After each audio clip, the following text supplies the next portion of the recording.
Good evening, everybody. Welcome to another edition of the Bat Around. I'm your host, Paul Valley. Missing Zach Moore today. Zach is filling in in a softball game with Eric RD, friend of the show, tonight. So Zach will not be joining us. I do have a guest host today, and we are cutting the axe on Zach Moore today in favor of Dillon Atkinson, rocking his Jimmy's famous seafood shirt. Dillon, good evening. How are you today? Not too bad, man. Can't be too displeased after a sweep in Atlanta. You absolutely cannot. I have to admit, not sure I saw the sweep coming, but they won the first two games, and you were happy to see them at least win a series after winning game one of the series for the fifth straight series. Coming into Atlanta in the previous four, they had won game one and only won one of those series. So definitely a good sign to see them win the game on Saturday. And I'll tell you, they've been gangbusters when they get into extra innings. You know, when they were playing in Texas in game one of that series, they went out there and they scored, what was it, 3 runs in the 10th, then immediately gave up 3 runs in the bottom half, and then they go out in the 11th and score 4 runs, win that game 10-6. And then on Saturday, they go out there and they score 3 runs in the 10th inning to pull away for the victory 9-6 on Saturday. And then they go out today and they get the series sweep, winning 2-1. Jackson Holliday, the main star offensively. Trevor Rogers, the main star on the pitching side of things. Before we get into that, I want to remind you that today's show is brought to you by Classic 5 Golf. Do you want to improve your golf game or learn to play for the first time? Well, then the Baltimore Academy has fun instructional programs for the beginner golfer to everyday players. The Baltimore Golf Academy can take your game to the next level. So enroll today at BaltimoreGolfAcademy.com. And so, Dillon, let's dive right into this. Trevor Rogers, I was leading the charge last year when the Orioles traded for him. I posted a video losing my mind after they traded Norby and Stowers to pick up Trevor Rogers. And look, hindsight's always 2020, right? Oh, yeah. Hindsight's always 2020. So we can go back and we're like, you have to let the trade play out. All you guys doubted him. Shut the hell up. You all doubted him too. He was god-awful in his 4 starts here last year. Then in the offseason, he dislocates his kneecap pitching. It's not like he was rock climbing or fell off a bike or tripped over the curb. No, he was doing what he does to make a living. He was pitching. And when he planted his foot, he dislocated his kneecap. So you're not going to sit there and tell me that Trevor Rogers dislocating his kneecap after pitching to a 7.5 ERA for the Orioles in 4 starts last year. Meanwhile, watching Kyle Stowers hit 310 home runs the first 6 weeks of the season. You're not going to sit there and tell me that you saw this coming. So all these water carriers out there that are giving all the people that were upset about the trade and that were hating on Trevor Rogers while Kyle Stowers was going off at the beginning of the year, I don't want to hear it because you're full of shit. You're full of it. Part of my language. But let's not sit there and act like, oh, we had to let it play out. And I knew. Shut the hell up. Because you didn't know. You were upset just like we were. You thought that Trevor Rogers was garbage. You saw Kyle Stowers being one of the best outfielders in the National League the first 6 weeks of the year. And you thought the same thing that we thought. Then Trevor Rogers comes up from the minor leagues to make that start on May 24th against whatever date it was, against Boston. And he shoves. He goes, 7 innings of shutout ball, 6 in the 3rd innings of shutout ball. And you're feeling really good about things. Like, okay, Trevor Rogers, you came up, you made a spot start, and that was really great in an otherwise crap season. And you're feeling good about things. He goes back down to the minors. He doesn't make a start here for another 4 weeks or so. Then he comes back up. And he absolutely shoves again. Then he has that bad start in Tampa Bay, where the Orioles spot him an 8-0 lead, and he can't hold it. They end up losing that ball game 12-8. And we're all sitting there, and we're thinking, maybe we spoke too soon on Trevor Rogers as far as him being back. Mm-hmm. And then he's done nothing but shove in each of his last 2 starts. He has a 1.57 ERA in 5 starts with the Orioles this year. He has become the de facto ace. And I can say I was wrong about the trade at this point. He has looked dominant to this point in the year. But the people that are going to sit there and act like they saw this coming and act like they weren't upset with the way things transpired, I don't want to hear it because you're full of it. You're absolutely full of it. Oh, I knew. No, you didn't know doo-doo. He knew that Trevor Rogers was going to dislocate his knee. It was all part of the Orioles' plan, and then become an ace. Like, it was all just part of the plan. Yeah, I mean, and so it goes. I mean, that's how you become an ace. Dislocate your. It's like rookie of the year, right? It's like rookie of the year. He dislocated his knee. It came back in. The tendons were too tight. So now when he pushes off of that mound, he's like got that extra oomph. And now instead of throwing 91, 92, he's throwing 95 with his fastball, and he's blowing dudes away. That's what happened. It's rookie of the year all over again. And he did win rookie of the year in 2020. No, did he, or did he come in second? I thought he came in second. Yeah, I think he came in second. Oh well, it's rookie of the year. What anyway? This is Henry Rogers Gardner. Yes. all these people that you see acting like they saw this coming, and some prominent names that people know of, and I'm not going to get into it. Just you guys are full of it, and it's just like hindsight is 2020. You can sit there and act like you knew that this was a real thing, and it's not. You didn't know. You stop acting like you had the inside knowledge that Trevor Rogers can get back to his 2021 form. You didn't know. And stop acting like you did, making people feel bad for hating the trade. Because at the end of the day, Kyle Stowers is still hitting 280 with 16 home runs in Florida. Miami is in Florida, so I'm not wrong. It's Florida. It's Florida. But and is an all-star. And here's the thing. When they go out and they get Trevor Rogers, it's not that they got Trevor Rogers. You pick up Trevor Rogers in a vacuum, that's amazing. Okay, go get a lefty under team control through 2026. See what you can get out of him. He used to be really, really good. We don't know what's happened to him, but maybe they can figure it out, right? Right. It's the fact that they gave up two players where Norby went down there and hit the ground running, and you needed a right-handed bat coming off your bench down the stretch last year, and he could have provided that spark for the team. And Kyle Stowers, you never got a fair shake here. It's not that they gave up Stowers and Norby because we knew that they were a little bit blocked, but it's that they didn't get more for those guys in the moment. Now, again, hindsight being 2020, we can look back on it. Now it looks like the Orioles absolutely fleeced the Marlins if this is who Trevor Rogers is. Right. So I look at it from a different point of view. Is that was actually not the reason why I was upset with the trade. In a vacuum, I felt like for the guys that are being blocked, their value is probably a little bit diminished now because of what they've shown in a cup of coffee in the big leagues, haven't really gotten a shot. Their age is up there now. Realistically, what you're going to get is a guy with multiple years of control who used to be good and could maybe turn it on again. That wasn't the reason why I was upset with the trade. The reason why I was upset with the trade was, okay, the Orioles think that they can put him into the factory and fix him. But putting him into the factory and fixing him doesn't help the Orioles in 2024. When 2024 was a year where the Orioles, having Corbin Burns on a ready for free agency after that, that's a year you need to push your chips in. Not planned for 2025. That was the reason why I was upset with the trade. I would have been more on board with the trade if that exact trade happened this year, where the Orioles are not doing so well, but you're not going into another rebuild again. You're looking to put your chips back in for next year. If that kind of trade happened this year, I'd be more on board with it.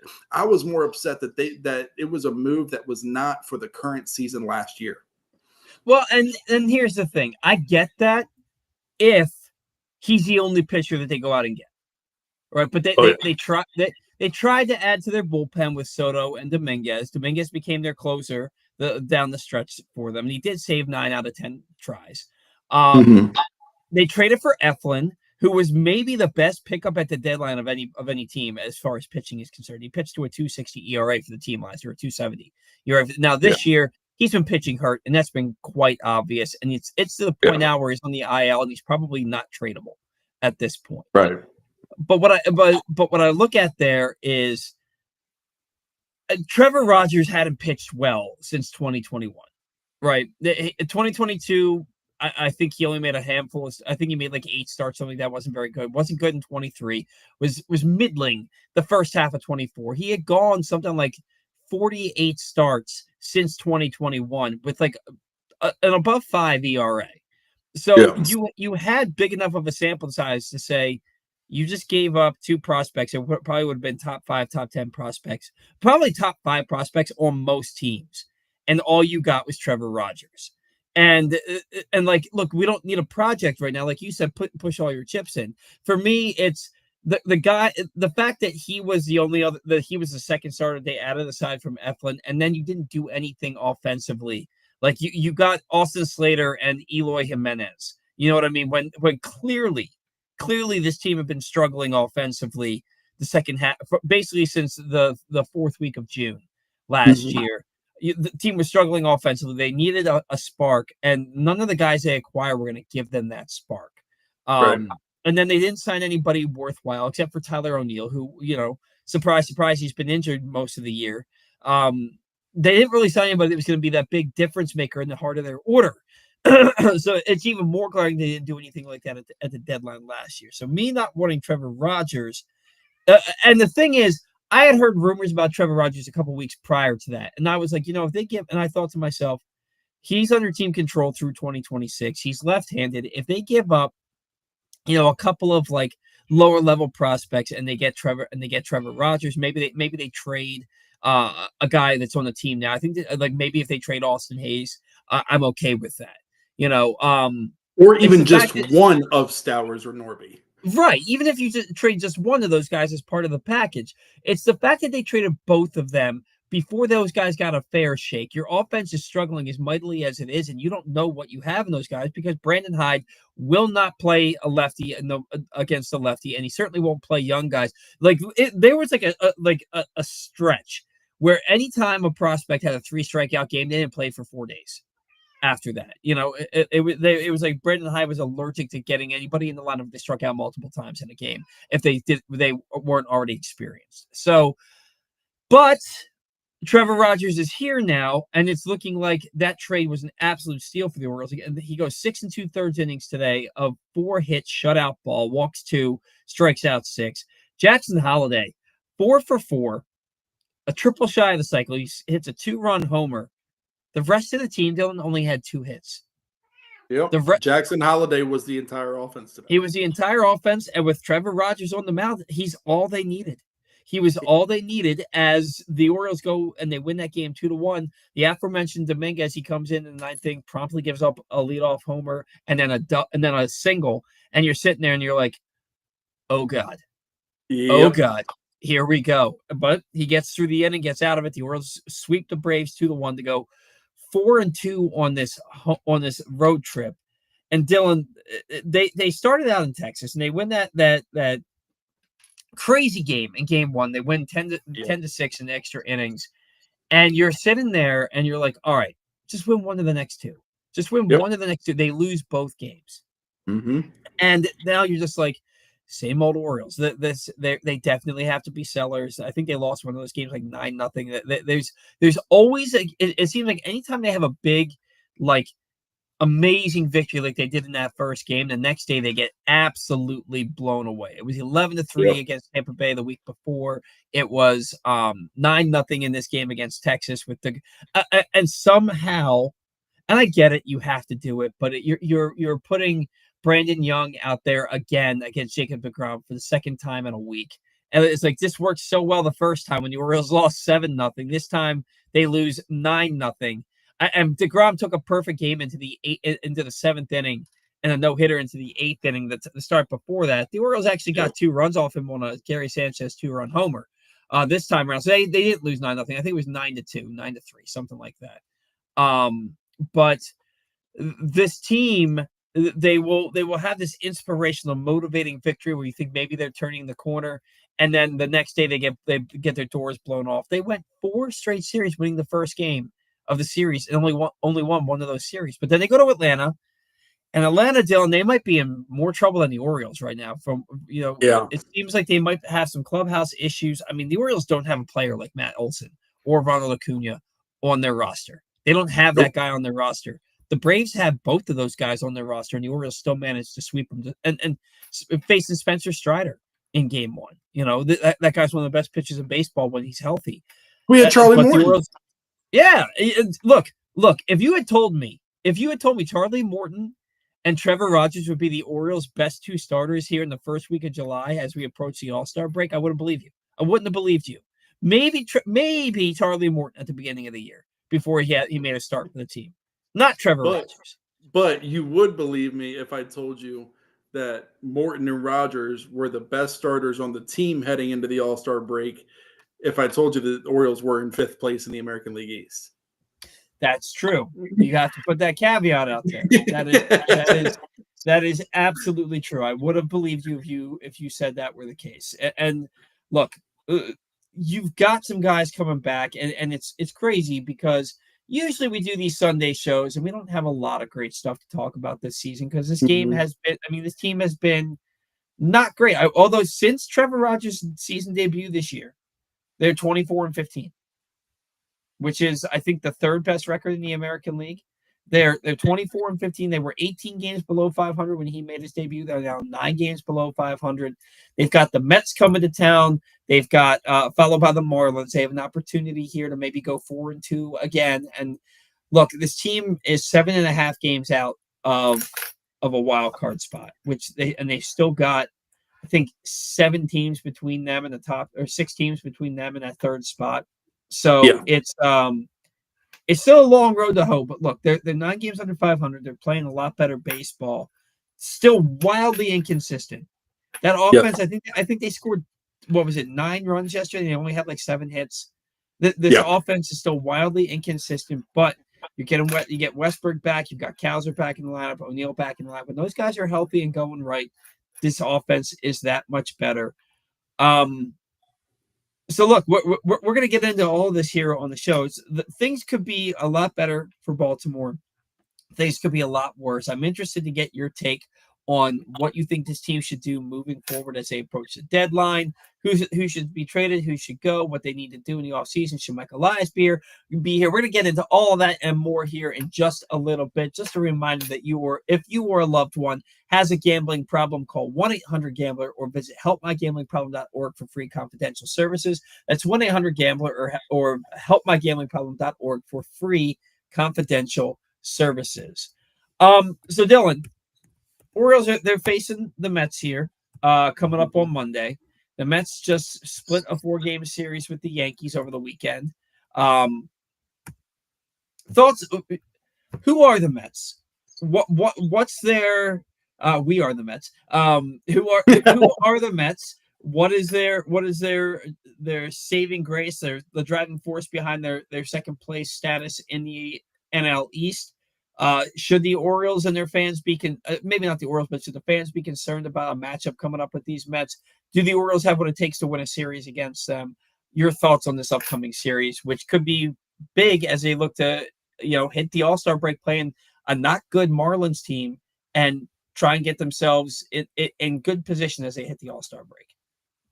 I mean, the only reason why I'm not too concerned about the Mets as a team is they're wildly inconsistent as well. For how talented of a roster they have, they just can't put it all together. We see them go on a pretty decent winning streak. We see them go on a pretty decent losing streak. I mean, it was New York against New York this past weekend, and both teams have not really looked like they should, really, on paper.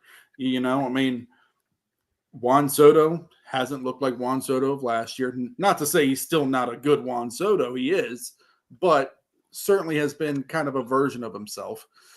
And, anything that has to do with concerns is solely based around the Orioles' inconsistencies for me. It doesn't really have to do with the opponent that's coming up unless you're facing the Dodgers and Ohtani and Betts and Freeman and everybody else. The opponent doesn't really concern me. It's really just the Orioles who have shown the ability to get in their own way, whether or not there's roster deficiencies or not. Well, and so you've got in this series, Clay Holmes gets the opener. In 17 starts, he's 8-4 with a 2.99 ERA. He's going up against Brendan Young. 0-3, 7.02 ERA. You know Young's given up 3 runs in 4 innings. It's what he does. That's essentially every start. Game 2 is David Peterson. In 17 starts, he's 6-4 with a 3.18 ERA. He goes up against Tomoyuki Sagano, 6-5, 4.44 ERA, and his ERA since basically the beginning of June. His last 7 starts, he's 2-2 with a 6.75 ERA. Mm-hmm. You know, it hasn't been good lately for Sagano. It has not been good for Sagano. And then you close out the series with a matinee on Thursday, and it's going to be Charlie Morton taking on TBD. I mean, at that point, are the Orioles? I think Morton's better than TBD, right? Are the Orioles trying to salvage a win in the series when they get to that Thursday game, because the matchup does not favor them the first 2 games of the series? It's Especially very game possible. 2, that lefty facing a tough lefty. I mean, not looking at the numbers, I will say, just going off of based on what I'm seeing lately, it seems like the lefty woes aren't as bad as they were toward the beginning of the season, where when the Orioles were facing a lefty, you just knew it was a loss early on in the season. Now they're actually putting together a ball game, at least, until you get to the 9th inning at least. But it's very possible they could be trying to salvage a win in the series by the end. But that's going to go with any series at this point. And with the pitching matchups that you put together on paper, does not look good whatsoever. It doesn't. Yeah. But we've also seen this Orioles team go ahead with a losing pitching matchup and put up 8 runs and be just okay, and then go against a lesser starter the next day and get shut out. So it's look, it's going to be interesting.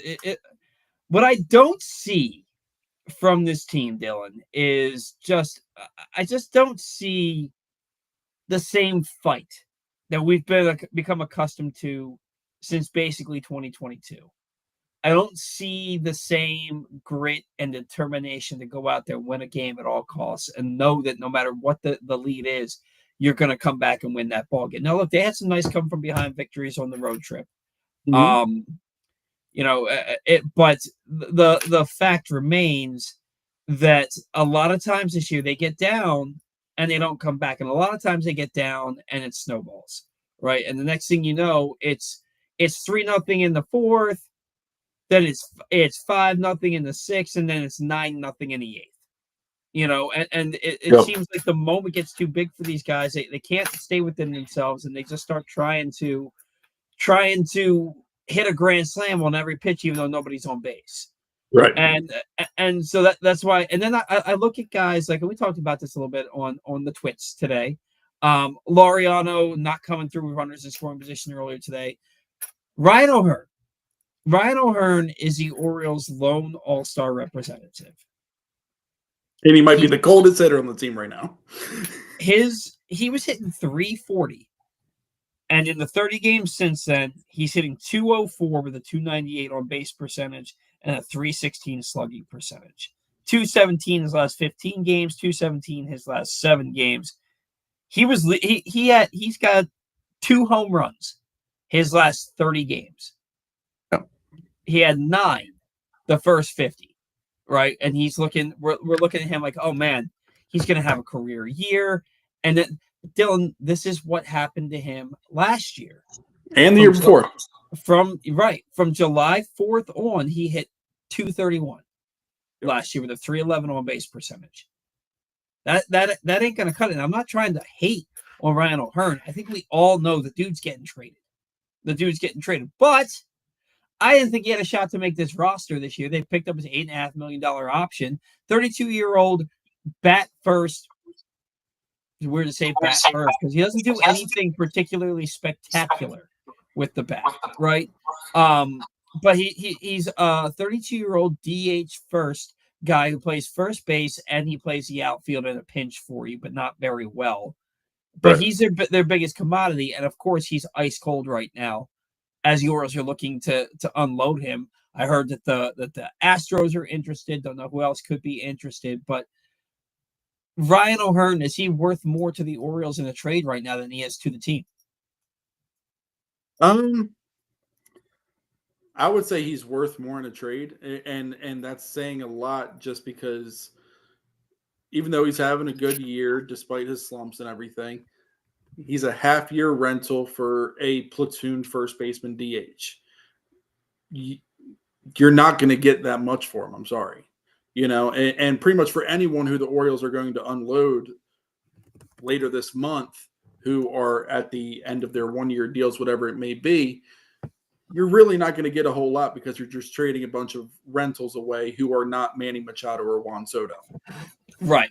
You're trading away role players and back end starting pitchers and middle relief pitchers. Those are the guys that the Orioles are going to be trading away and hoping that you strike on something that wasn't expected. You hope that you trade away that James Shields and somehow find a Fernando Tatis in your lap. That's basically what the Orioles are going to be doing in less than a month here. And so I do think he's going to be gone. I don't think he's going to mean more to the team. Sorry to say, I like the guy, but I would love to see the Orioles make a push for October this year. But putting my realistic hat on, I just don't see it happening. When they fired Brandon Hyde on May 16th or May 17th, I'm sorry, they had the second worst record in the American League and were 8.5 games out of a wild card spot. We're now sitting at July 6th. I think they had the worst record in the American. I think they were like tied with the White Sox at that point. I think they had like the second worst record. Looking at it now, they were 2 games up on the White Sox. Okay. Yeah, they were 2 games up on the White Sox at that point. They were 8.5 back. Because there was a point where they did have the worst record in the American League. There was a point where that was. They tied with the White Sox going into that series against the White Sox, and then they kicked their butts, and then that kind of backed them away. I think that's what it was. Gotcha. But they were 8.5 back then with the second worst record in the American League. We're now sitting at July 6th, a month and a half later, and they have the third worst record in the American League and are 7.5 back of a wild card spot. So in that time where things have been looking a lot better, they've picked up 1 game. And one spot in the standings. Yeah, they've picked up one spot in the standings. So how much do you realistically think they're going to continue to leapfrog in the next couple months? And I know they're getting back some key pieces later after the All-Star break. You hope that Bradish comes back, Rodriguez comes back, Tyler Wells comes back. Eflin's going to come back at some point. But is that going to be enough to propel you ahead of 7 other teams in the American League? Nonetheless, that you're 7.5 games back right now. If you were 7.5 games back and you only had 2 or 3 teams to leap, okay, you're feeling a little bit good about yourself with how they're playing lately. But when you have 7 other teams you got to jump, that seems a whole lot bigger than just being 7.5 games back. That's 7 other teams that you have to outperform. Yeah. And look, they have, I think, like we said, the third best record in the American League since May 24th. They're 24-15, which is that's an excellent record. 24. Yes. If they had started the year, with that same winning percentage, they'd be running away with the AL East right now. 24-15. If we're 39 games into the season, the Orioles have one of the best records in baseball at this point in time. But that's not when this run started. This run started after the team managed to dig themselves in 18 games below 500 hole. And then you look back at an opportunity that they had in Bradenton facing the Tampa Bay Rays. The series is tied 1-1. They're 9 games under 500 at that point. And they go up 8-0 in the second inning. They have an opportunity to get to 8 games below 500, pick up a game in the standings in multiple areas, and they blow that game. Now, credit to them. They come back and they win the next game, a big 5-0 victory, and they go ahead and split that series with Tampa Bay. And they're up 4-3 in the season series with Tampa Bay as they split one series and won another. Right. So, Yeah, they won that Yeah. second series against Tampa Bay. So Tampa Bay's been one of the hottest teams in baseball. So they've played them well. You know, Yep. Toronto is in first place. They've split with them. They've split with the Yankees. So they've played these teams well, the teams that are in front of them, but they dug themselves such a big hole because like they swept the White Sox and they swept the Mariners, and they go into Oakland or Sacramento, and you lose 2 or 3 to Yep. the A's, and then you come back home and you're facing the Yankees and the Rays after that, and it just wasn't a good run for the Right. team at that point to lose those 2 games. So you lose 2 or 3 against the A's, who are behind you in the standings, one of the worst teams in baseball. You lose a game that you had no business losing against the Yankees, against the Rays. And it's just a microcosm for the season where every time you think that this team is going to get on a run, something like that happens where they blow a lead. It seems like when they're on the road and they have a lead and they get to the eighth inning, they end up losing it and they lose the ball game, right? And so while it's nice to sweep the Braves, it's nice to come home on that high note. You're running right into 2 really good starting pitchers with 2 of your worst starting pitchers to start this series. Then you got to play the Marlins, and that could be a reverse lock situation there. The team has yet to prove, and we really thought they were back when they had that 6-game winning streak, and they had won something like 12. We really thought they were back, and then they just started middling again and just treading water, and they basically have been treading water for 5-6 weeks now. They have not proven to anybody that they have what it takes to turn it around. Do I think that they're gonna play sub 500 baseball the rest of the year? No, I think that they're gonna be a solid to good team.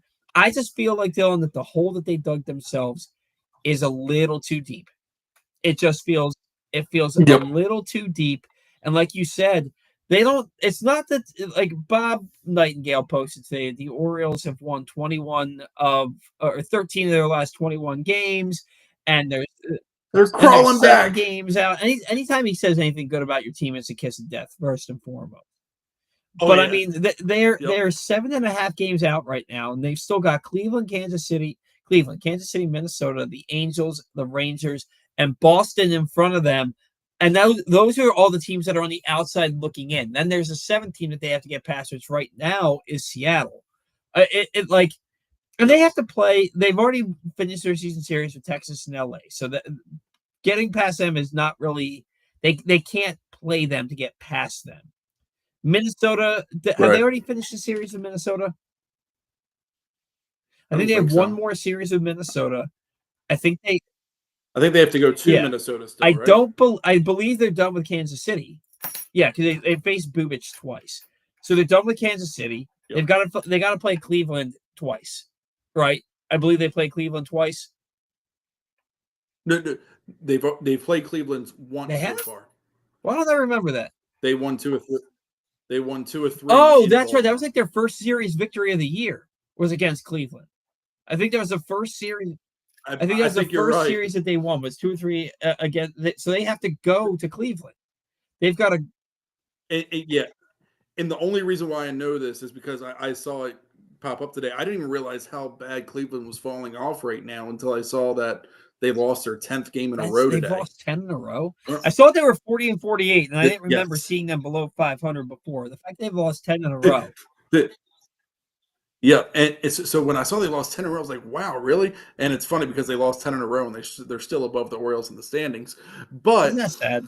I went and looked. I was like, "Yeah," but I was looking. I was like, "They lost 10 in a row." I was like, "How'd the Orioles do against them? Did they face them already?" I couldn't even remember. And I looked back at the schedule and said, "Oh yeah, the Cleveland was in Baltimore. It was 1, 2, or 3." And I think you're right. That was the first It was series like won the of the second season. or third week of the month, the second or third week of the season. Like they didn't win a series until they came home after their second road trip and they faced Cleveland. And they took 2 or 3 from Cleveland. And then I think they took 2 or 3 from the Yankees. I think they won back-to-back series. Or maybe it was Yep. they won 2 series out of 3. Because I know that it was a Monday series. A series that started on Monday with the Yankees. So I think, so I believe they won back-to-back series with against Cleveland, against New York, but it wasn't until like the second or third week of I think the third week of the season that they got their first series victory. I mean, this team has not been 500. I think they were 3-3 after opening day. No, I think they were.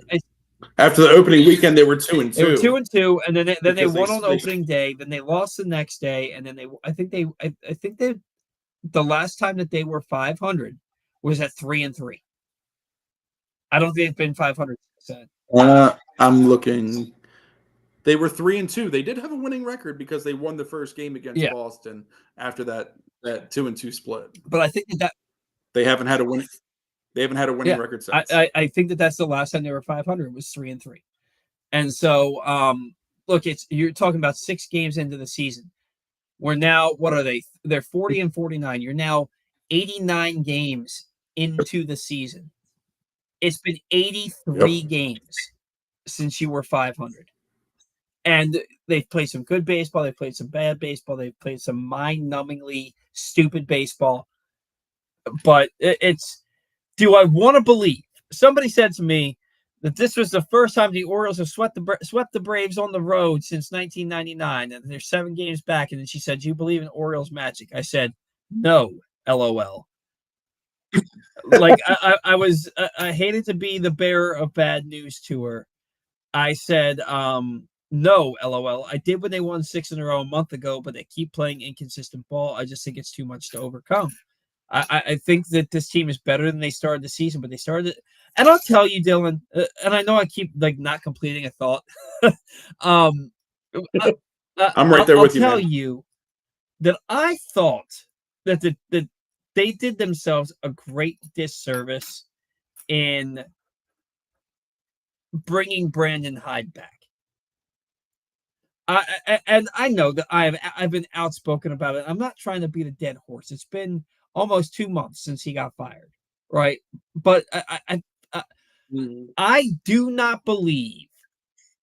I just think that he made bad in-game decisions, and he just didn't play guys at the right opportunities. The one thing I will credit Tony Manzolino for is he said Jackson Holliday's our leadoff hitter, and he's going to play every day. You know, Brandon Hyde never would have done that.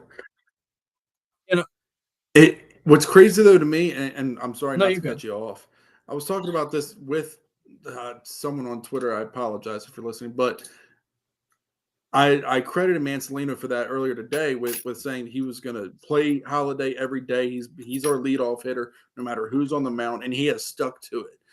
Outside of that, I've seen pretty much the same exact managing. I don't know if you feel the same way. Outside of Holiday, I think the bullpen usage has been a little bit better. I was a little befuddled at removing Trevor Rogers today with 6 2/3 innings pitched and 88 pitches. Like, just let him finish the inning. I see the need there. Yeah. But I feel like he's let guys go deeper. I feel like he's handled the bullpen a lot better. But there's been a lot of stuff that has been the same. The lineups have been pretty consistent. We used to see a different lineup every single day. Lineups have been very consistent. It's the same guys hitting in the same spots. You can get more comfortable with. The offense has been better, I think, in part because of that. But I just think that like there was too much matching up going on. Too many guys not knowing where they were playing or if they were playing and where they were batting on any given day. And I think that has changed. But here's the thing: Manzolino's not going to manage this ball club after this year. You know, sorry, he's not going to be back as a coach. He's just absolutely not going to be like he's just managing out the string. A lot of these guys that are coaching on this team are playing out the string right now. You know, they're gonna cut the axe on a lot of dudes. You know, they're gonna do it to a lot of dudes. I do think that Buck Britton's gonna stick around. I think Chirinos is gonna stick around. I think either Mabry's gonna be your manager or your hitting coach next year. But I think most of this staff, aside, I think Drew French has earned maybe not earned the right to stay here, but I think Drew French is going to keep his job. But I think Manzolino, Cody Ashe, Tommy Joseph, Sherman Johnson, I think all those guys are gone. They're cutting the X. They're absolutely. We gotta get shirts, man. We gotta have shirts made. Cut the X. I need a shirt. I need screen graphics for the cut the accents in If I segment. knew how to do that, I would totally have just an axe. Time to cut the accents in with an axe just fly through, like with a silhouette of a dude with a beard run through the middle of the screen with an axe. Right? I just think that would be awesome. Do want to remind everybody today's show is brought to you by Glenn Clark Radio. If you missed anything from Glenn Clark Radio this week, including conversations with Ben McDonald, Ravens edge rusher Malik Ham, and Maryland football commit Gianni Davis, the son of Terps legend Vernon Davis, you can find them all and more now in the Glenn Clark Radio Week in Review feature at PressBoxOnline.com. And as always, watch or listen to GCR every Monday through Friday at 10 a.m. at PressBoxOnline.com/radio or right here on Facebook and YouTube. So, Dillon, let me ask you something. What was the third wildcard team's record last year? I know that's a kind of out of left field. I'm asking you to do a lot on the fly right now. What was Are you asking me to guess it right now? Because I don't have it in front of me. I'm asking you to tell me. Let's take a guess, though. No, because that's pointless. I'm gonna say they had 87 wins. I'm just taking a guess while I look. So the Orioles were the top wild card team with 91 wins last year, and they hosted Kansas City, and I don't think Kansas City won 87 ball games last year. So get up here. Let's see if we can look this up real quick. So Orioles were 91-71. Royals and the Tigers each had 86 wins. So that was the next two wildcard spots. 86 wins was your third spot. Right now, your three wildcard teams: the Yankees 49-41, the Rays 49-41, Seattle 48-42. And then all the teams chasing them, only one of those teams is above 500, and that's Boston at 46-45. I don't think it's going to take 86 wins to get that third wild card. I think it's going to be about 84. 84. Well, I will say that the Mariners' winning percentage, 533, that's on pace for 86. Okay. So 86 wins is the pace for the Mariners. So let's say you need, and the Orioles, the Orioles swept the Mariners, so they only need to win one more game against them to win the season series. So let's say they managed to pull that out. They managed to win one more game. So the Orioles would hold the tiebreaker. So the Orioles get to 86 wins, and the Mariners get to 86 wins. Assuming that the Mariners don't sweep the O's, the Orioles will get the wild card over them. Right now, let's see, 86 wins, 76. Ooh. The Orioles would have to go 46 and 27. 46 and 27. That's 19 games above 500. They're 9. That is a 630 winning percentage. Last year, for that would be a 102 win pace. They have to go on a 102 winning pace the rest of the season for a shot at the playoffs. There wasn't a team in baseball last year that played to a 631 winning percentage. And this year, the Tigers are 626, which is the best in baseball. Nobody else is higher than 615. So the Orioles have to play better baseball than any team has played to this point of the season, the rest of the year, to realistically make the playoffs. Can they do it? Probably not. So with that in mind, Dillon, I would love it. I would absolutely love it. I would love it if you're the GM of the Baltimore Orioles. If your name is not Dillon Cut the Atkinson, but is Mike Elias, what? I'm cutting the axe myself. What are you doing at the deadline? What are you doing at the deadline with this ball club? Because you cannot. I mean, you're keeping your core. I think everybody in baseball knows that the Orioles are looking at this season as a blip on the radar, right? So, like, take, for example, 1966. The Orioles win 97 games. They go on to win the World Series, the first in franchise history. And then, or maybe it was 98 games. I can't remember exactly, but they won the World Series. And then in 67, they finished below 500. Blip on the radar because in 69, 70, 71, they won 109, 108, and 101 games. So I don't think that the Orioles are going to suddenly win, 318 games in 3 seasons after this year. But I think we all expect them to be back. We all expect them to be better. Yeah. What are you doing at the deadline to make sure that the Orioles can hit the ground running in 2026? Realistically, I am taking the best offer for any player that's on this roster who has an expiring contract at the end of the season. And yes, even if you are in the argument that you want to bring Ryan O'Hearn back next season, guess what? That's what free agent negotiations are for. You can trade him away, and it wouldn't surprise me if he's the type of guy that after this half season is done, he goes, "Yeah, I'd love to come back to Baltimore for another year." I could see it happen. Same thing with Cedric Mullins. If you want to rekindle that relationship after the season, by all means, go and do it. But I don't see it either. But I'm just saying, I'm just throwing names out there. That's what I'm saying here. But expiring contracts, as far as I'm concerned, they should be gone at the end of this month. Gary Sanchez, if he's healthy, I'm sure someone's going to want to pick him up for a right-handed bat in the lineup. Now, are you going to get huge pieces back for these guys? No, but you could be getting back guys who could help you next season, where you might get a higher ceiling guy that's down in low A, who would also be a high risk guy because there's still a lot of development process there. You could also get a guy who can immediately help your bullpen next year, who's in AAA right now firing BBs, and who bullpen guys in AAA, they don't carry a ton of value. But guess what? Rental guys don't carry a ton of value. They might be able to help out the bullpen next year and so forth. So that's the way you kind of start this process. For guys that aren't expiring at the end of this year, I'm not overly selling those guys. Maybe a Ryan Mountcastle. If someone wants to take an injured Ryan Mountcastle, I could see that happening. Mm-hmm. Maybe I would listen on Dean Kramer. Between Dean Kramer and maybe Ramon Laureano, those might be your two most valuable, reasonable trade assets, because Laureano has a $6.5 million club option at the end of the season. I don't know how they got that worked into the deal, but they do. And unless he completely falls off a cliff the rest of the season, I don't see where that doesn't get picked up.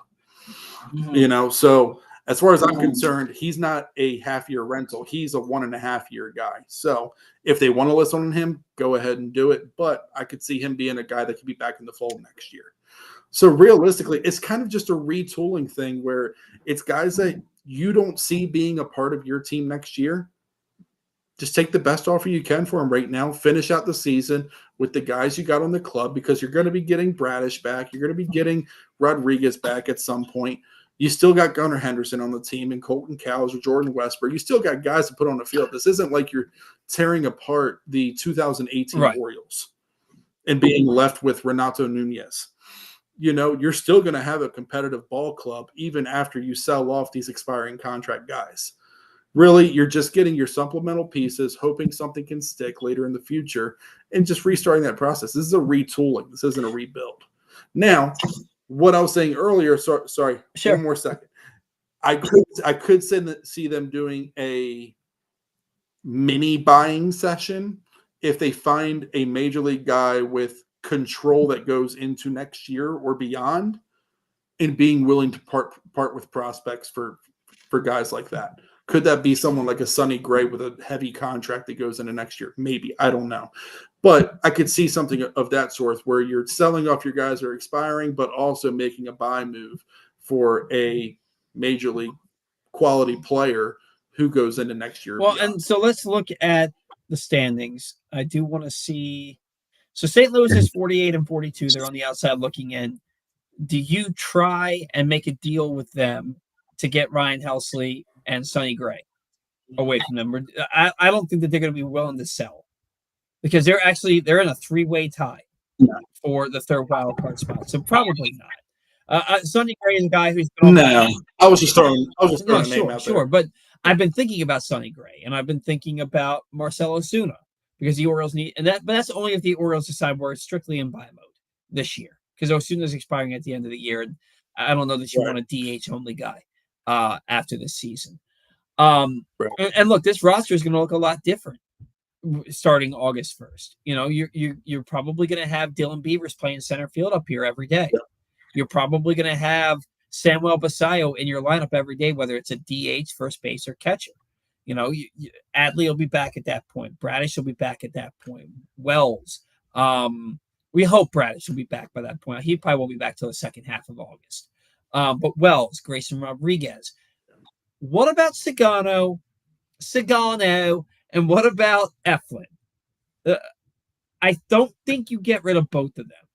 I think Sagano may be gone because he's healthy. Mm-hmm.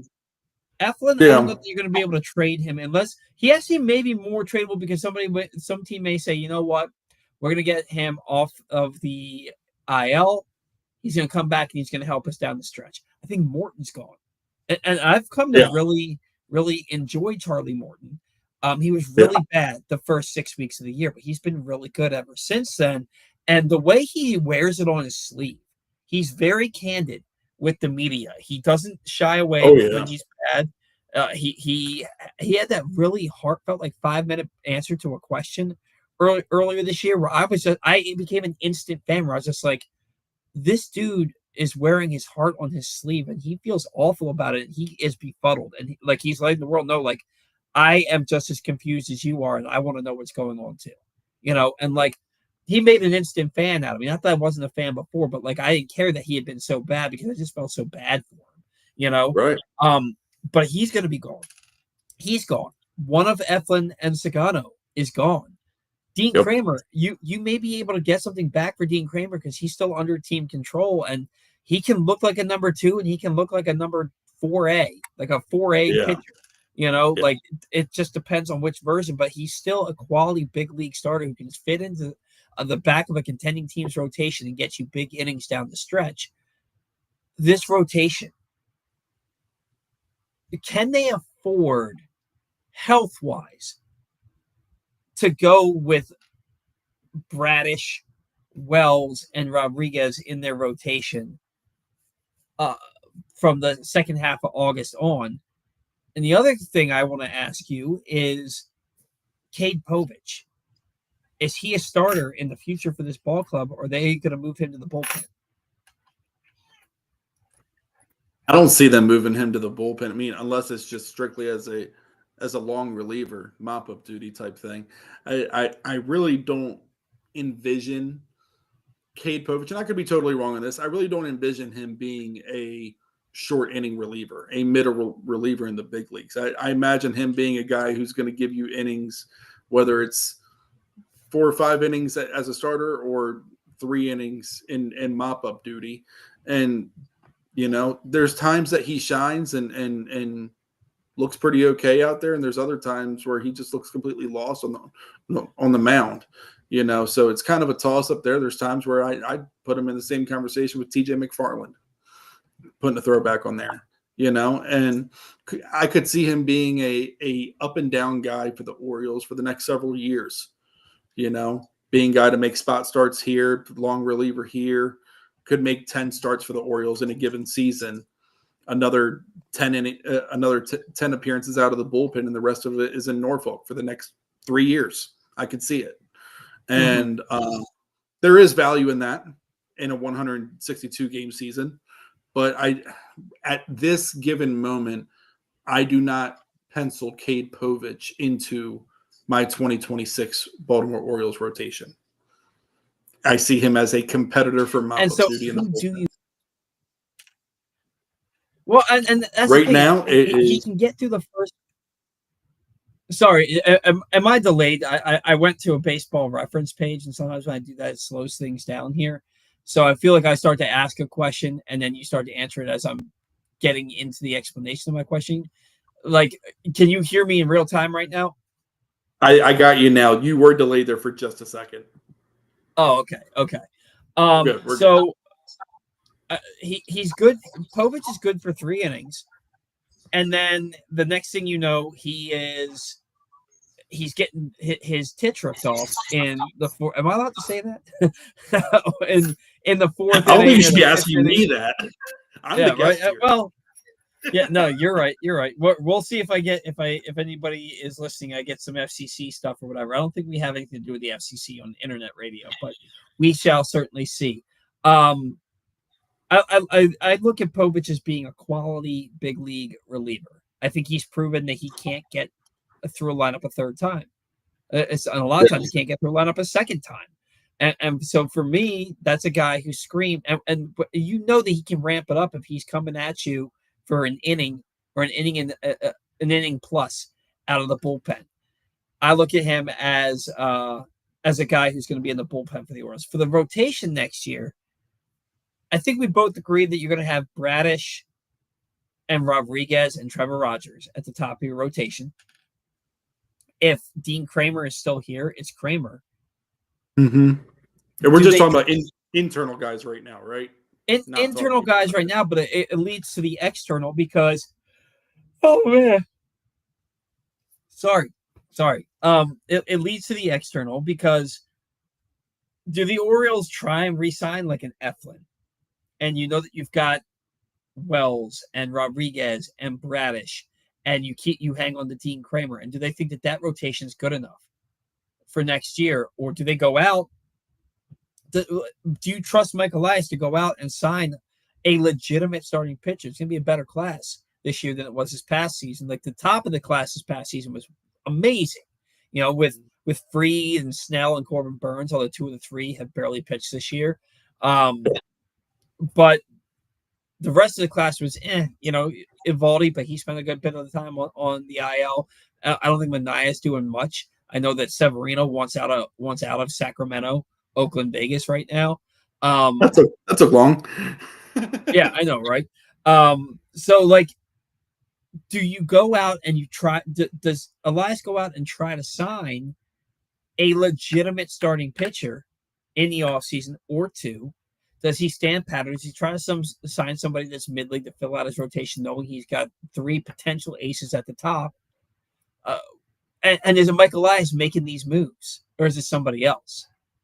Right. And that's the thing is that, we've all saw the reports that came out in the offseason that, that Rubenstein pretty much gave Mike Elias the green light on the spending. Like, go ahead, do what you need to do. And then we also saw the other reports of Mike Elias wants to see what he can do without breaking the bank. Right. Say I did this, I built this, whatever, instead of I spent for this. But if both of those reports are true, then Mike Elias is almost going to have to spend if he wants to keep his job. No, if those reports are true, he's almost going to have to spend Rubenstein's money for Rubenstein to keep him, because Rubenstein gave him the green light to spend. And okay, you didn't spend, and look where that got us. So this upcoming offseason, Mike Elias might need to spend to keep his job. And in that case, I'll take one Ranger Suarez, please.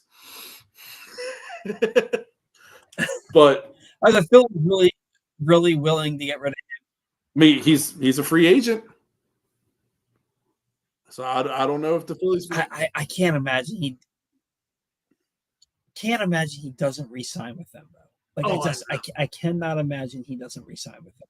I know. I mean, they do already have some pretty pricey dollars in their rotation as it stands right now with Zach Wheeler, Aaron Nola. They just gave a big contract to Christopher Sanchez. They got Luzardo. Man, this makes me really depressed about the Orioles rotation right now. That's talking true. about the Philly starters.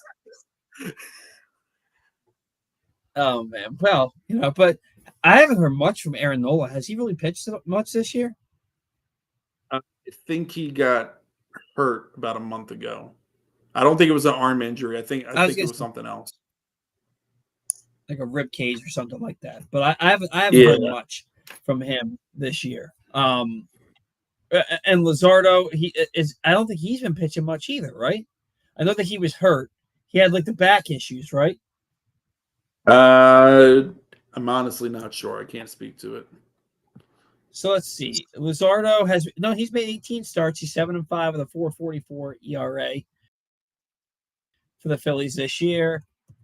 Now let's go Aaron Nola. I put in Aaron and Aaron, like 2 N's and 2 A's in his first name. Aaron Nola's made 9 starts. He's 1-7 with a 6.16 ERA, 49 and 2/3 innings. So yeah, he's definitely been hurt. Yeah, that's not Yeah. you know. Christopher Sanchez has Maybe been and amazing. Ranger Suarez was hurt. Yeah, Suarez was hurt to start the season, but since he's made his debut, he's been dominant for the Phillies. Yeah, he's been Ranger Suarez. It's crazy because I feel like I missed you there. Did you stop talking because I was talking? I think we both stopped talking at the same time. Oh man, we are on one right now. We're cutting the axe on ourselves. Yeah, Ranger Suarez, 12 starts, 7-2 with a 1.99 ERA this year. I feel it wasn't that long ago that he just kind of came out of nowhere, right? Like 20. So yeah, he wasn't a full-time starter until 2022, but he was 8-5 with a 136 in 2021. Then 29 starts, 365, 22 starts, 418, 27 starts, 346, 12 starts, 199. That's the thing, though. He's never made 30 starts in a season, Dillon. He's cutting the axe on himself early every year. That's what makes him beautiful. It's his first time can be with the Orioles. Maybe, or he can be like Zach Eflin. But I don't know. I don't know. I think there's a lot of teams, a lot of guys that could be potentially out there that that the Orioles could go after. I'm not privy to what that list looks like right now. I remember looking at it earlier this year and being like, oh, there's some names out there. I will have to certainly get into that, but I don't know that I can. And that's the thing. Does Mike Elias want to do things his way, or does he want to save his job? If they're not planning on bringing him back, like I think that he fumbled this past off season, so badly that like honestly, I think he's on the thinnest of ice. I think he has to be on the thinnest of ice. So what he did this past off season was so atrocious that he has to do something. But if you're not going to keep him, can you let him have the deadline? Yeah, I mean, I'd be fine with letting him have it for just selling off rental pieces, and then anything beyond that needs to have Rubenstein signature of approval, which is really going to be Ripken's sign of approval because Rubenstein really isn't that privy to it from what I've read. Yeah, I don't know how much he wants the team to win, but I don't know how much he actually has to do with the day-to-day. I think it came from Rubenstein. You have to fire Brandon Hyde. I think that came from Rubenstein. I can see that. But just from reading the tea leaves, reading between the lines, I feel like that probably came from Rubenstein. But can you imagine if Hyde was still here? Oh my God! I just don't think the team is 24-15 in their last 39 games, and I'd be losing my mind. I just could not stand the guy. But that's a story for days past.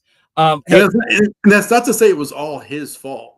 No, I don't think it was all his fault. The players have a job to do, and they weren't doing it. The coaching staff has a job to do, and I don't believe for a second that he picked his coaching staff, because I don't believe for a second that he took 2 future managers and handpicked them to be on his staff, in Buck Britton and Robinson Chirinos.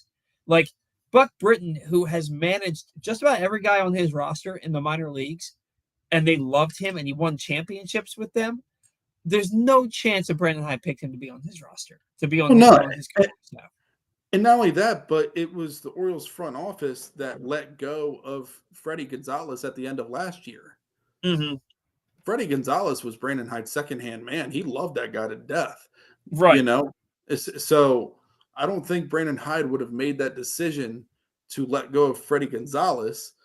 So, typically you see your managers handpick their own coaching staff. They want the guys in the dugout that they trust, which it seems like the only guys that Hyde wanted and got was Tim Cousins and Freddie Gonzalez, and then the rest was handpicked by all those above him. Right. I just feel like Brandon Hyde was a puppet from the start. I feel like he was a puppet from the start, and like you could tell, but you could also tell that like the lineup was his. There's no doubt in my mind the lineup was Brandon Hyde's. That the in-game decisions were Brandon Hyde's. They're not calling him. They're not calling down to him during the game, saying, "Hey, bring in this reliever in this situation." If I know they talk about it before games, but I think that all that was Brandon Hyde's decision. I just don't think he was very good at it, and I think that he was also handcuffed because they never gave him an opportunity to grow as a manager because they made all the decisions for him behind the scenes when it wasn't in the game. So, which is a new stance for me because it was Brandon Hyde does everything and he sucks. But when you look at it, it's like you can just kind of see Mike Elias's handprints on everything now that we've seen how things have fallen apart for the team this year. Hey, Dillon, before we continue, man, how you feeling about the show? I'm feeling amazing about the show. Not feeling sluggish, not feeling unfocused, not like yourself. A little bit sometimes, but it could be low testosterone. And at Game Day Men's Health, they specialize in testosterone replacement therapy to help men boost energy, improve mood, and regain confidence. Our treatments, including testosterone cypionate, are safe, natural, and tailored to fit your lifestyle with weekly injections or pellet therapy. So call Game Day Men's Health in Owings Mills at 443-264-4454 or visit GameDayMen'sHealth.com. I'll text you the number if you're feeling sluggish and not like yourself. Sounds good. Appreciate it, Paul. I had a really great segue on this show into it 2 weeks ago, and I was like, I got to do another one. That one made you the butt of the joke, and I'm sorry because you're a good dude. I love it. You're a good dude. All right, man. Let's talk about the rest of the AL East. We know that the Yankees took on the Mets today. I probably should have been more prepared before I started. Let's start with the Blue Jays. Blue Jays took on the Angels today, and they got from the Blue Jays, they got Bo Bichette homered, and he drove in a run. They also got an RBI from Schneider and from Loper Fito. I've never even heard of that dude. And they got haven't heard of him? 5 2/3 innings, a 2-run ball with 9 strikeouts from Kevin Gausman as they took down the Angels 3-2. The Red Sox, I know the Red Sox won a ball game 6-4 over the Nationals. So the Nationals firing GM Mike Rizzo and manager David Martinez, who's been there since 2018 and won that 2019 World Championship with them. But the Red Sox, they go in there. They get 2 hits from Gonzalez. They get a couple of home runs from Trevor Story and Ceddanne Rafaela as the Red Sox go on to beat the Nationals 6-4 behind 5 innings of 2-run ball. Not a Garrett Crochet-like start. 5 innings, 9 hits, 2 walks. Did strike out 7, only allowed 2 runs, but he's had better outings. He did pick up the victory in that 6-4 win over the Nationals, and we know that the Yankees took down the Mets today 6-4. Cody Bellinger, you see that play that Cody Bellinger made? No, I didn't. Cody Bellinger comes in on a line drive by Juan Soto. Leorano's on first base, and he's running second. The ball looks like it's going to drop. He literally catches his baseball a millimeter off the ground. Like, literally, he runs in, he catches it on his side, almost behind his right foot, and then he comes up firing. Are you looking at it now? I'm watching it right now as you're describing it. You're describing it perfectly. In the air strike to first base to get the double play and get Liriano out. But it was definitely the play of the day in baseball. Judge hit his 33rd home run. Austin Wells added in his 13th home run, with Judge driving in 3. They got 5 innings, 6 hits, 3 earned runs from Max Fried. So not a Fried-like start either, but he did pick up the victory to go to 11-2 as the Yankees take down the Mets 6-4 to split the Subway Series there in New York. I know it was in New York. Don't know where in New York it was, but I know that the game was in New York because it had to be, because it was Yankees and Mets. And then the Rays took on, I think the Rays got a victory today too. Who did the Rays play? Yep, the Rays took on the Twins. They went 10 innings, winning 7-5 by scoring 3 in the top of the 10th inning. The Rays got 2 RBI apiece from Caminero and Jonathan Aranda. Taylor Walls hit a home run driving in one on the day, and they got Drew Rasmussen 2 innings pitched, 3 hits, 1 run, and it was Fairbanks with the victory, pitching an inning and 2/3 with 1 hit and 1 strikeout as the Rays win in extra innings by the final score of 7-5. Um, all right, Dylan, and now it's time for take to rake. So I took Gunnar Henderson last week, and Zach took Cedric Mullins. Mullins, I believe he went 4 for. I think his average went up. I believe that his average went up because he was hitting 210 at one point. His average is up to 217, although he did go hitless today. But Gunnar went 6 for 26. He had 3 doubles, a home run, 4 RBI, and they all came in that first game against Texas. And Cedric Mullins had a home run the other day in Atlanta into the Chop House? Yep. That he hit that into? Yep. So Mullins went 0 for. Man, I really should have been better prepared for this. I just don't want to miss anything. It was on my mind. So Cedric Mullins went 0 for 4 today. So did Gunnar. They both went 0 for 4, no walks, no strikeouts. So Mullins this past week since last Sunday, what is that? He was 4 for 14, so now he is 4 for 18, and with the 1 home run and the 2 RBIs and a double. Gunnar 6 for 26, a home run, 3 doubles, 4 RBI. I think that means that Gunnar won, right? I would say so. I think Gunnar. Yeah. Yeah, I think Gunnar won. I'm gonna let you pick first. I think I'm gonna let you pick first anyway because you haven't been on the show since opening weekend, and I'd like you to pick first. All right. Am I allowed to pick Gunnar? You are. Okay. I'm gonna pick Gunnar, and this is me just trying to speak into existence for Gunnar Henderson to start hitting for power again. Because the fact that he's having a good season. He's having a good season. He's playing a solid shortstop. He's getting on base. He's got a high batting average. I'm just waiting for the homers to drop. I missed the salute to the bullpen. We were expecting another 30-plus homer season from him this year. And right now, he's not even on pace for 20. Yeah. So. Yeah. I mean, he's got 9. He hit 2 in about a what was it, 2 in a 3-day span. He hit 1 that Friday when I was out in Pittsburgh. He hit 1 against Tampa Bay in that 22-run game, and then he hit 1 on Monday against Texas. But the one against Tampa Bay was off a position player, so he's got 1 home run off a pitcher in the last month. Yeah, the power's we need Gunnar Henderson's power to come back. Maybe he's got to shave the goatee and go back to just the mustache again like he had in 2024. I don't know what he's got to do. But we need Gunnar Henderson mashing baseballs again. I can't complain too much because I'm taking the guy good otherwise. But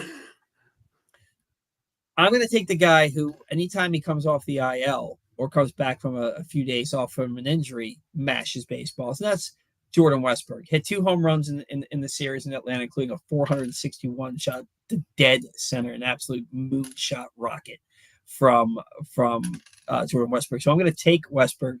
Have you noticed what I've noticed about Gunnar? That he his defense looks much more fundamentally sound. Yeah, it really has, and it's funny because when we saw like the woes that he started to have last summer, like he was still making the outstanding plays, diving to his backhand side, whatever it was, he was still making the outstanding plays.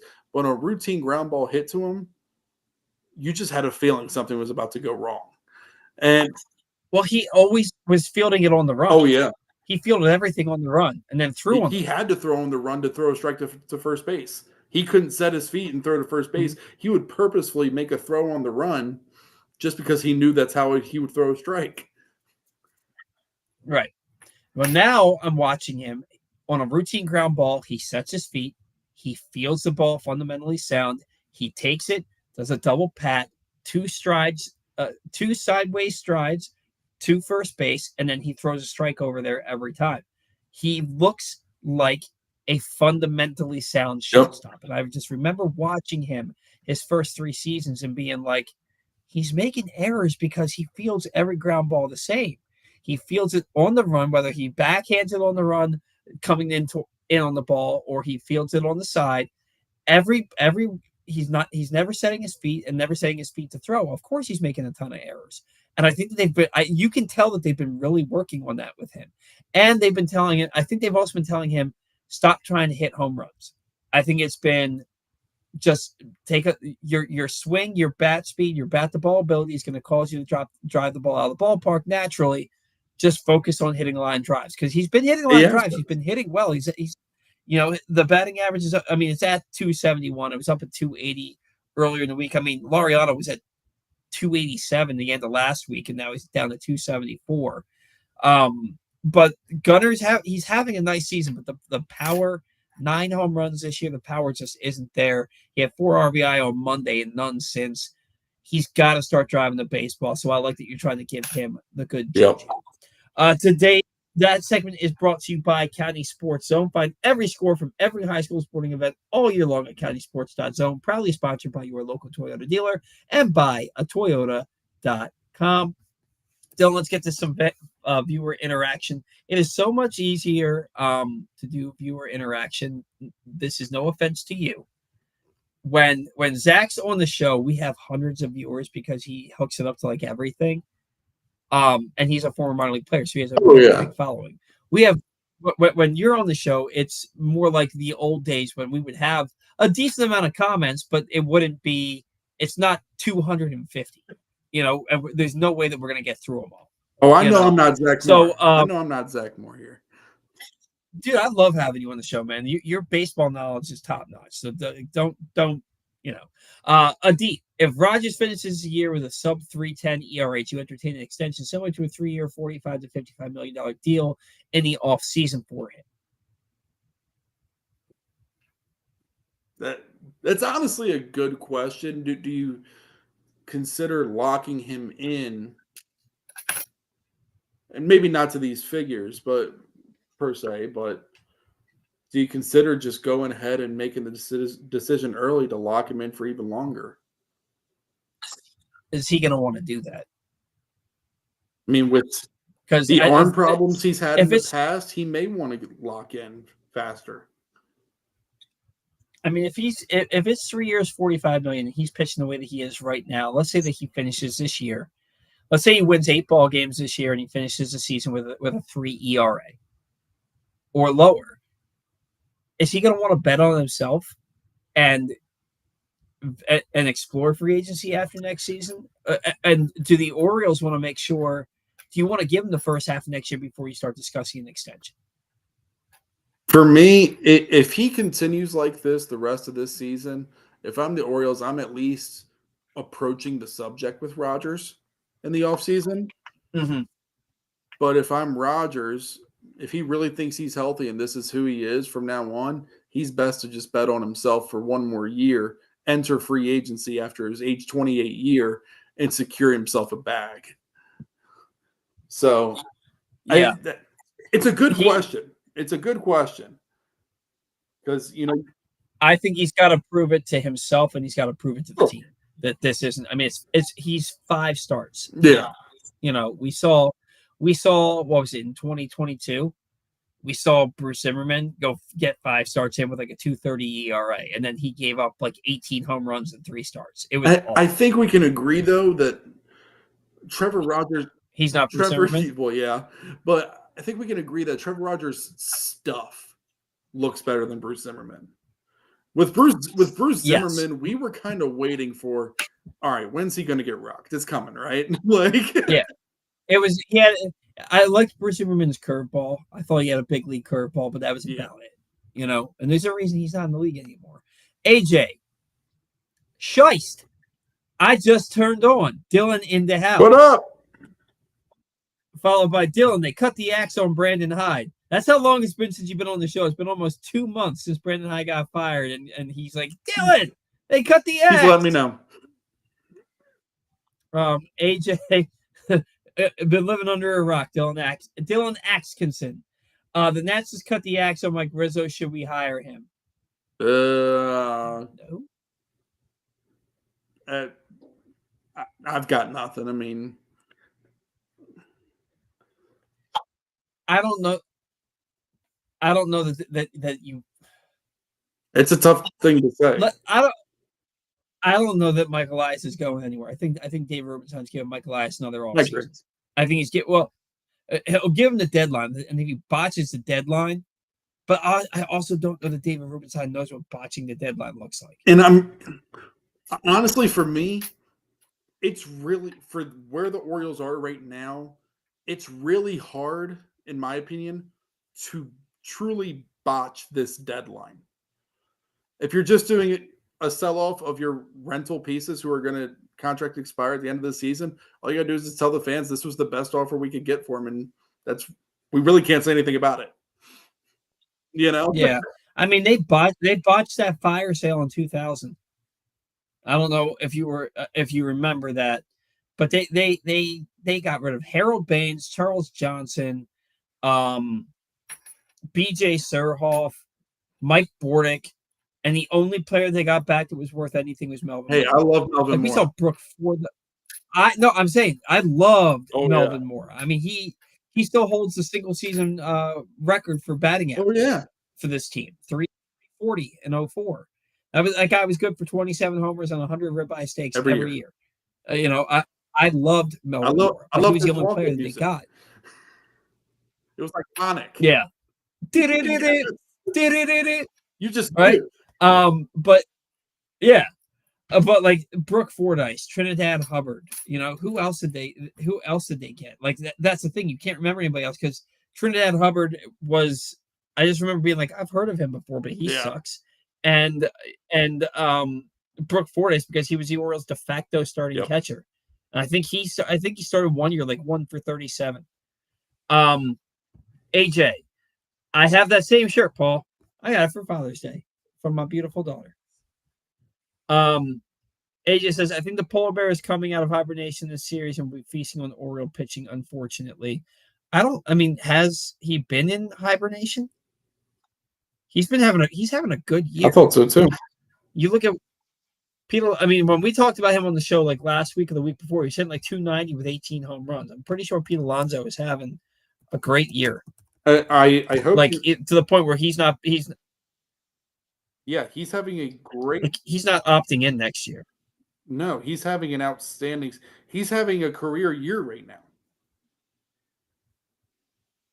Yeah, he's 290, 20 homers, 73 RBI. I know this.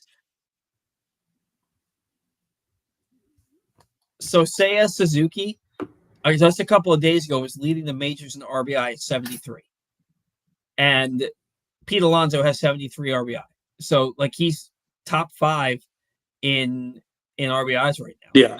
His 382 on base percentage, his OPS plus is 165, his OPS is 929. He's having the best year of his career. I don't know that he is power wise, but I think they'll take this version. Batting average, RBI. Oh, for sure. He's got an OPS over 900 right now. You take that any day. It's like it's 929 for absolutely. AJ says, I think we'll leap the Guardians before the All-Star break. I also think the Angels, but they won't be able to leapfrog the Rangers, Royals, and Twinkies. Man, I haven't had Twinkies in a long time. Can't help but agree for the most part. It's too many teams to leap. Yeah, it's not like for me. It's not the amount of games back. It's not the fact that they're 7.5 games out. It's just too many teams in between them in that wild card spot for me that they have to be better than. 6 teams that you've got to be better than, and you've got to be as good as Seattle when the season ends. You've got to be as good as them, essentially, because you're probably winning that season series. You got to be 7 games better than them from now until the end of the season. Yeah. AJ, hey, if somebody gives us a high prospect for Brian Baker, do we make the move? You gotta have somebody in the bullpen. That's why I don't think they're trading Felix Bautista. Felix Bautista might be their top trade chip, but you gotta have people in your bullpen. Dominguez is probably gone. Soto is probably gone. Kittredge is probably gone. Right. they'll get rid of those three guys, and I think everyone else they're going to hold on to. Do I think they'll listen on Brian Baker? Maybe. I mean, there's no hurting in listening, but I think you got to hold out for something you really think is a freaking steal to let go of Bautista, Baker. Hey, last time I was on, we were talking about cutting the axe on Brian Baker. So what do I know anymore? Yeah. So He was the same for Laureano. I'd listen. Yeah, the He's fact that probably they're the sorry, fact that they're playing that they keep playing that they're still putting that Tyler O'Neill just came off the IL in the second game back. He was in the right field. Is the only reason I would think that they would listen for on Laureano. I kind of hate the way I say his name, Laureano. I say like I am so Baltimore. Laureano. I can't help Laureano. Laureano. Oh, oh. Oh. Like there's Tyler O'Neill should never step foot on the outfield grass again. He should never step foot on the outfield grass again if it's not in pregame warmups, right? But he's going to play out there, I think, half the time. And so Yeah. if you're going to start Mullins in center and then probably Beavers after that and Cowser every day, Laureano is not going to get as much playing time as he probably should. And so I think they're willing to listen on it. Yeah. And really, for your realistic trade chips, and I say realistic because I'm not throwing Brian Baker out there, Felix Bautista, many of these guys who have control. Laureano might be your most valuable one because he's not a half-year rental, because he has that very reasonable $6.5 million club option at the end of the year. He's basically a 1.5-year guy. So he might be your most valuable trade chip for what you can get back, if not Dean Kramer. Outside of that, you're talking half-year rental role players back at the rotation starters. Yeah. You're going to get what you're going to get. Yeah, for sure. AJ also says they don't play the Twinkies again. They got shelled by them. They played them twice in a week. So they beat them 9-1, lost 5-2, lost 5-2 May 6th through May 8th. Then they lost 6-3, 8-6, 4-0. So they went 1-5 against the Twins this year. So they have to be one game better than the Twins at the end of the year. Yep. You know what? I forgot they even went to Minnesota, and seeing how badly they got swept in Minnesota, that's probably why I forgot about it. Yeah. Yeah. AJ, also Manzolino lets the starters go deeper. He does. He absolutely does.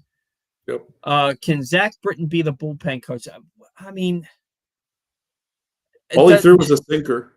Does he want to be a coach? One, and two, has he earned that? I just don't think that you just take somebody because they were a good pitcher, make them. I mean, for all intents and purposes, Mark McGwire and Barry Bonds were terrible hitting coaches. Yeah. Just because they could do something well doesn't mean they can teach it well. Right. So, which I'm not saying he can't teach it well. Zach Britton might make a terrific bullpen coach one day or a pitching coach one day. I don't know. But for him not really having any coaching background right now, I just can't see him being thrusted into that role.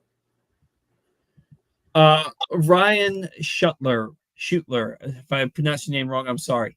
Why would you ask Manzolino, don't bring him back as head coach, but give him a coaching spot with the team, whether it be, it's not going to be up to, whoever the new manager is going to bring, I'm not saying that they should get rid of Manzolino completely, but they're going to, because he managed this ball club and he's had a modicum of success. I think they're 4 or 5 games above 500 since he became the manager. He's not going to be their manager next year. And you're not going to take a guy who was your interim manager and put him back in a coaching role again. They're not going to do that. And that's a slap in the face to the guy too. Yeah. Here's the demotion, one, and two, if things start to go a little bit sideways, the player's going to go talk to Manzolino if the manager's not doing well. They're just not gonna. They're not gonna give a new manager that kind of looking over your shoulder situation. Right. It's just not going to happen. So it's not that we necessarily think that he deserves to go. I think he's done an admirable job. He's just not going to be the guy, and he's not going to be on this coaching staff next year. Yeah, I think realistically, I think Mancelino will have earned himself a spot at either managing a rebuilding club next year, or for another team, or could earn himself a spot as a bench coach for another team, getting even more of that managerial experience as a manager, secondhand man. Yeah, I could see that for him with another club next year. absolutely. AJ says nobody's going to be trading for Mullins. Nobody wants an aging center fielder. I mean, the Astros apparently do. The I Astros, could see multiple teams. yes, somebody is going to want Cedric Mullins. He's a guy who's been to the postseason, plays a solid defensive center field. He's got power. He can steal bases. Somebody is going to want Cedric Mullins. He will be traded.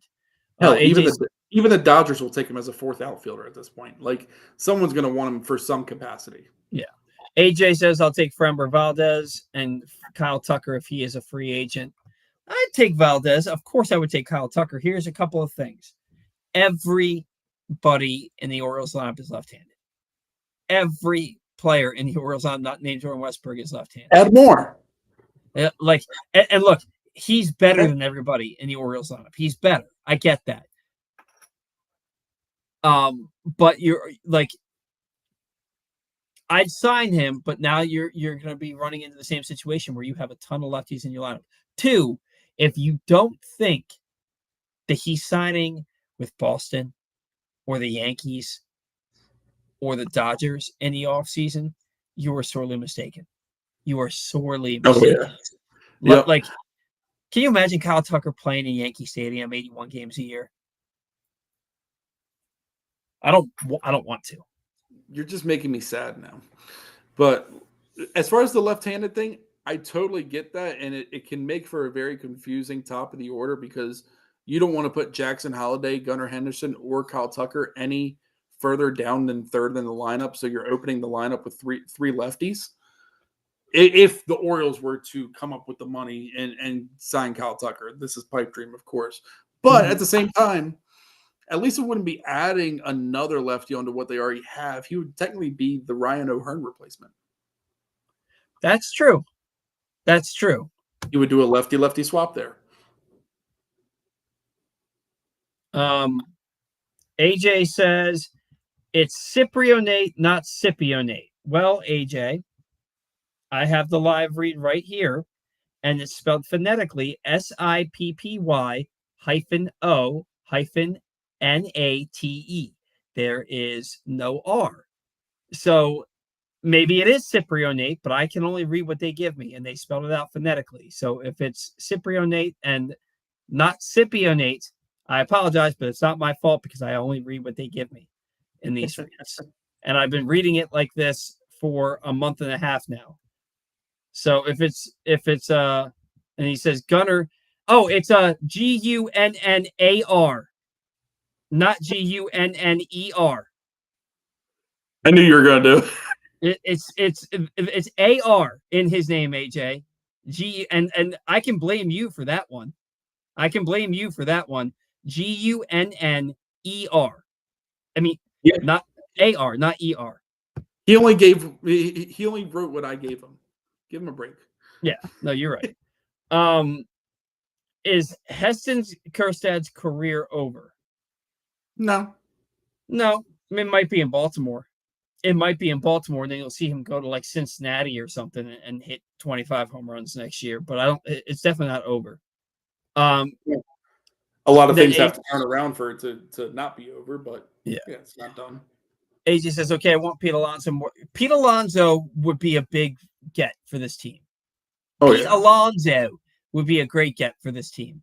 You don't really need Ryan Mountcastle anymore. Kobe Mayo maybe plays first base. Maybe he DHs. At least we know he's not playing third for this team anymore. Ryan O'Hearn's likely gone.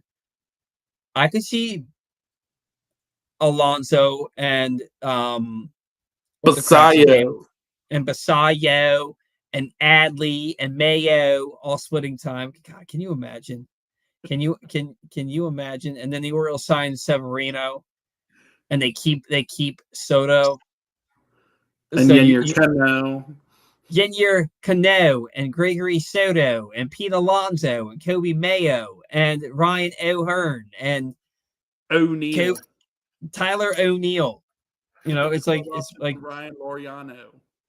Ramon Laureano, which apparently I just can't say without a Baltimore accent, no matter how hard I try.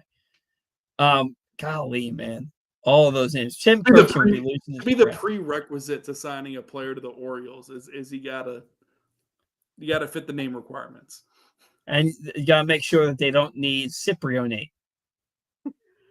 Otherwise, you gotta cut that X. Yeah. And I think that's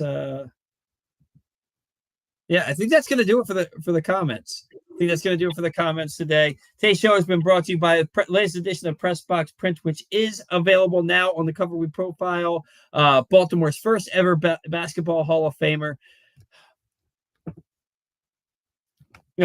Speaking to the people who knew Carmelo Anthony best about how his Baltimore upbringing shaped